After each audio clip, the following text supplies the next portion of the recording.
আসলে এই ব্যাপারটা হয়েছে কি, আমার লাঙলটা না বেশ কিছুদিন হলো জমি চাষ করাতে করে উঠে পড়ে লেগেছে।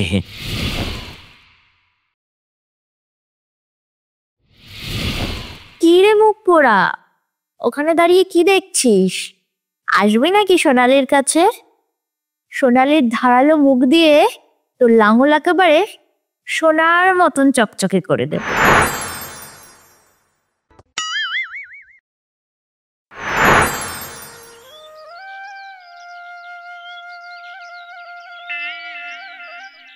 আরে সরল বাবু যে, নমস্কার নমস্কার নমস্কার।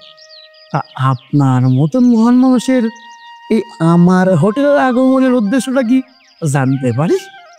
উদ্দেশ্য না থাকলে কি আর আমি আপনার কাছে আসি ভজনবাবু? আসলে ব্যাপারটা হয়েছে কি, জীবনের সব কথা তো আর সকলের কাছে শেয়ার করা যায় না, সেই জন্যই আপনার কাছে আসা।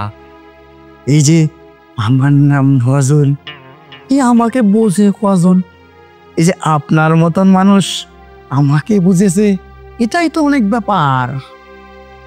আপনার মতো মানুষকে যে না বুঝবে তার মতো বোকা কি কেউ আছে ভজনবাবু? কি ইয়াং কি বয়স্ক, মানে সকলের মনের বাসনা পূর্ণ করার আপনি তো মহান মানুষ। এই যে বললাম আমার নাম ভজন, আমাকে বোঝে কজন? তা বলুন, এই আপনার জন্য আমি কি সেবা করতে পারি? আসলে এই ব্যাপারটা হয়েছে কি, আমার লাঙলটা না বেশ কিছুদিন হলো জমি চাষ করাতে করে উঠে পড়ে লেগেছে। বুঝতেই তো পারছে এই বয়সে জমি চাষ করব, তা এই কথা আপনাকে ছাড়া আর কাকে বলা যায়? মানে যেহেতু আপনার কাছে ওই সমস্ত জমি আছে।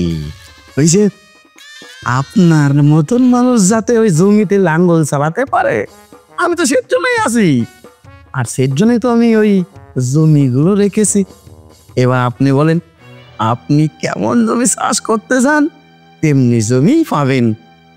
না মানে এই বলছিলাম কি, জমিগুলো আমাকে একবার দেখালে যে খুব ভালো হতো ভজনবাবু। দেখবেন বই কি, ওই 1 ফসলা জমি, 2 ফসলা জমি, আবার 3 ফসলা জমি। আবার যদি আপনি চান, আমার কাছে ওই ফসলবিহীন জমিও আছে। ওই যে বললাম আমার নাম ভজন, আমাকে বোঝে কজন? তা সরল বাবু, ওই জমিগুলো দেখতে গেলে যে আমাকে ওই 100 টাকা বক্সিস দিতে হবে। আপনাকে কেউ না বুঝলেও আমি খুব ভালো করেই বুঝি ভজনবাবু।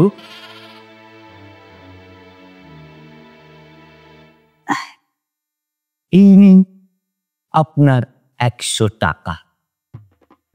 সবই ওই জমির আশীর্বাদ। তা শুনুন শুনুন শুনুন, আসুন আসুন।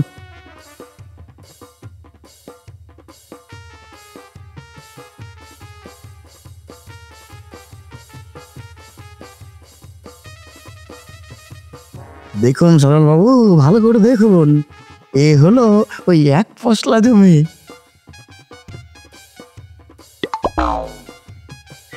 শুনুন শুনুন,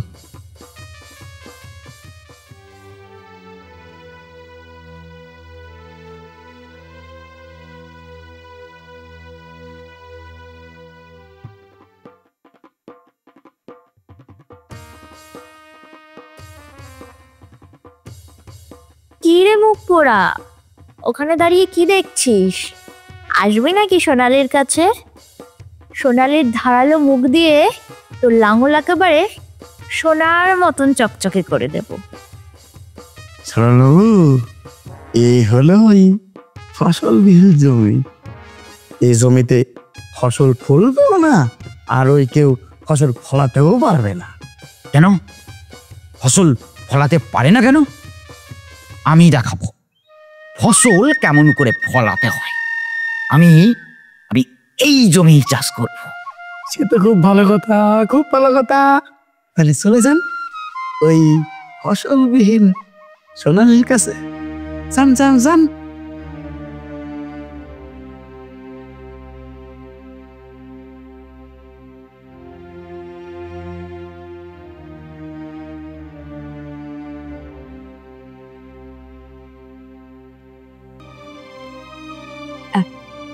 কিরে, বয়স হয়ে গেছে বলে লাঙল ভোতা হয়ে গেছে, তাই বউ আর পাত্তা দেয় না, তাই এখানে এসেছি লাঙল ধার দিতে। আরে না না, লাঙল আমার ধারালোই আছে। আর বউ, ও তো কবেই পটল তুলেছি। আসলে ইচ্ছা গেল ওই একবার জমি চাষ করতে। তোদের মতন পুরুষ মানুষরা না শালা এখানে আসলেই যত মিথ্যেবাদী। না না, মিথ্যে কথা নয়, তুমি বিশ্বাস করো ডার্লিং। ডার্লিং? ওরে শালা, এ কথা শুনতেই না খুব ভালো লাগে। তবুও যদি কারো ডার্লিং হতে পারতাম। এসব তুমি কি বলছো? আজ থেকে না আমি মাঝে মাঝেই তোমার কাছে আসবো। আজ থেকে তুমি আমার ডার্লিং। বলছি ডার্লিং, তোমার নামটা কি? আমার নাম সোনালী, সোনালী রানী। বাবা বাবা, কি সুন্দর কি সুন্দর। তুমি সোনালি, আমি সরল। সরল আর সোনালিতে হবে মধুর ফুলসজ্জা। এই বলছি ডার্লিং, আমি কিন্তু না মাঝে মাঝেই তোমার কাছে আসো। আচ্ছা ঠিক আছে ঠিক আছে, সে নয় আসবি। এখন বল প্রথমে কি করবি? আমি কি আমার মুখ দিয়ে তোর লাঙল স্ট্রং করব, নাকি তুই তোর হাত দিয়ে আমার সাজানো লুডুর গুটি চালবি? আরে না না না না না, তোমাকে কি ইচ্ছে করতে হবে না, যা করার আমিই করব।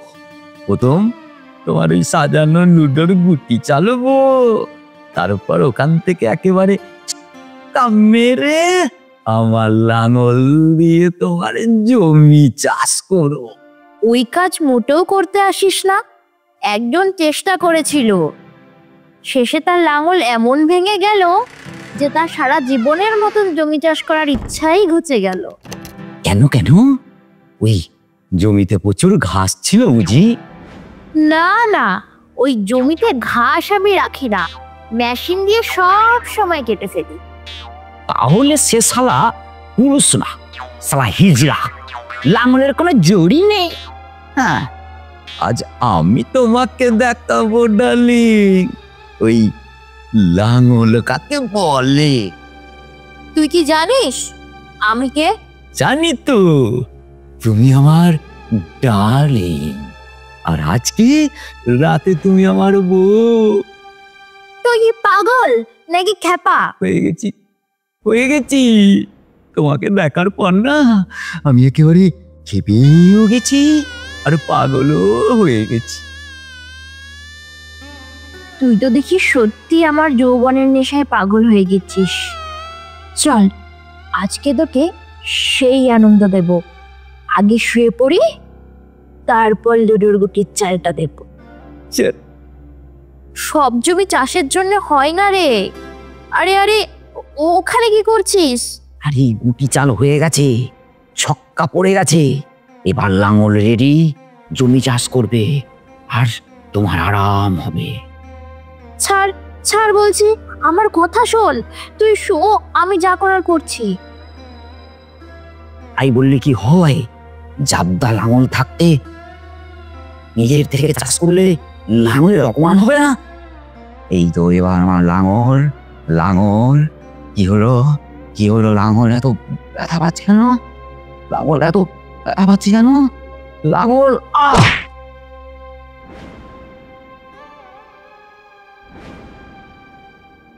তুই কি রে শালা, কখন থেকে বলছি এই জমি চাষের জন্য না, কথা কি কানে যায় না? কিন্তু কেন? হ্যাঁ, জমি আছে, তাহলে চাষ করা যাবে না কেন? ওরে বুদ্ধু, এই জমিতে চাষও হয় না আর ফসলও ফলে না। আমরা অন্যের ফসলকে নাচাতে যাই। তুই দেখিস না, আমরা গিয়ে বলি কি হলো লো, কি হলো, ছেলে হলো না মেয়ে হলো। আমাদের জমিতে যদি ফসল ফলতো তাহলে কি আমরা লোকের ফসলকে নাচাতে যেতাম? তার মানে তুমি হিজড়ে? এই সালা, খবরদার হিজড়া বলবি না। হিজড়া বললে না তোর ওই লাঙল কেটে আমাদের দলে টেনে নেব। না না না না, এই আমি জমিও চাষ করবো না, ফসলও ফলাবো না। আমি কিচ্ছু করবো না, আমি কিচ্ছু করবো না। চশমা চশমা কিছু, আমি আসি, আমি আসি। বাবা, জমি চাষ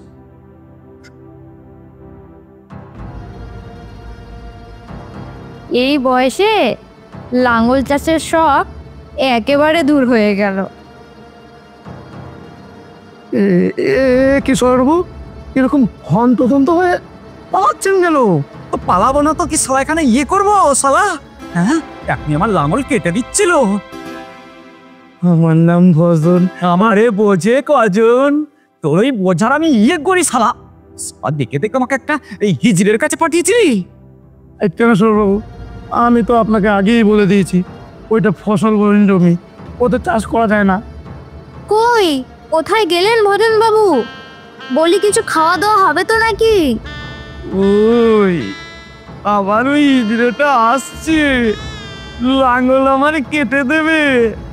সরল, যদি নিজের লাঙল শরীরে ভালো করে রাখতে চাস মানে মানে কেটে পড়। সোনালি, খাবার ব্যবস্থা হচ্ছে। আমার নাম ভজন, আমাকে বোঝে কজন।